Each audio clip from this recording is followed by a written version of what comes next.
Tout comme les municipalités de par la France, les syndicats intercommunaux face au confinement lié à la pandémie qui nous frappe ont été contraints eux aussi de prendre certaines dispositions exceptionnelles. En ce qui concerne Sivom Régivision, votre opérateur câble, monsieur le vice-président du Sivom, monsieur Frédéric Noal, qui a en tant que président par intérim suite au décès de monsieur Jean-Claude Gulineau, un message à communiquer pour les abonnés du câble Sivom Régivision, à savoir augmentation de la bande passante pour Internet au vu de l'utilisation accrue d'Internet due au confinement de nous tous. Dépannage uniquement pour les pannes importantes de quartier, les techniciens ne pouvant plus se déplacer au domicile des abonnés. Et enfin, facturation des personnes non prélevées envoyées par la poste, puisque la perception d'Ayange est en veille, elle aussi.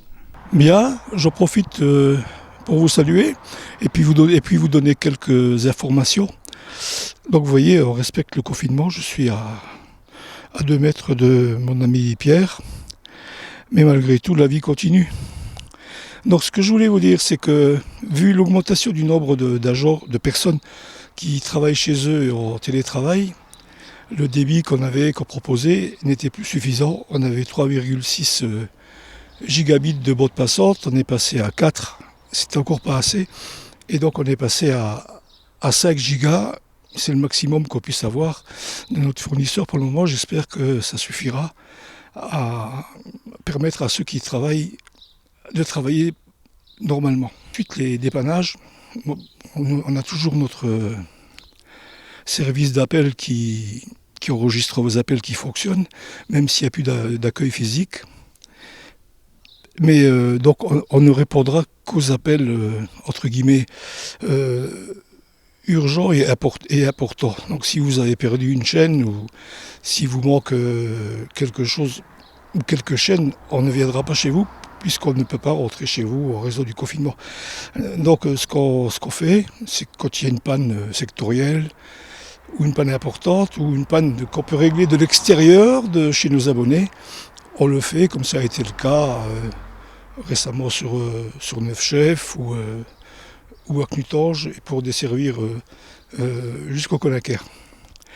On espère que ça ne vous pose pas trop d'ennuis, parce qu'on est quand même assez impuissant là. Pour les dépannages, on ne peut pas faire grand-chose de plus. Malheureusement, il y a beaucoup de gens qui attendaient d'être accordés.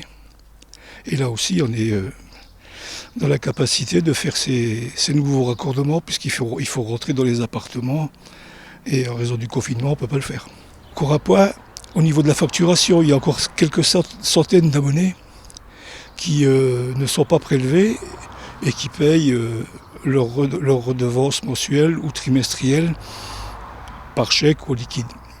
Alors on va leur envoyer les factures par la poste parce que le trésor public n'assume plus sa tâche là, de ce côté-là. Donc on va utiliser les services de la poste, si ça fonctionne, pour vous acheminer des factures. Et ce que je vous demande, c'est de ne pas vous déplacer pour aller les payer à la perception, mais surtout envoyez-les par la poste, mettez le petit coupon qui va avec, mettez dans une enveloppe avec votre chèque, mais ne vous déplacez pas. Ça serait quand même triste de se prendre une prune de 135 € pour aller payer 15 € de télé, quoi. Je souhaite à tout le monde bon courage, parce que j'ai l'impression qu'on n'a pas fini. Et puis j'en profiterai pour, au nom de tous les élus et puis des agents du Sivom, de tirer mon chapeau à tout le personnel soignant et aussi à ce qu'on appelle les petites mains, ceux dont on ne parle jamais, les techniciens, les femmes de service, les chauffeurs routiers, les employés des différents commerces, les comptables qui, grâce à eux, on a notre paye, les agents d'ordonnancement, ceux qui passent les commandes. Bref, tout ce petit monde, entre guillemets, que j'admire et que je soutiens, dont on ne parle jamais, je pense qu'il faut quand même en tenir compte et puis leur tirer un grand coup de chapeau. Parce qu'aujourd'hui, on se rend compte qu'on n'a pas trop besoin en ce moment de polytechniciens ni d'énarques. On a besoin des petites gens qui font survivre notre pays en espérant que ça serve de leçon et qu'on ne les oublie pas. Merci de votre écoute.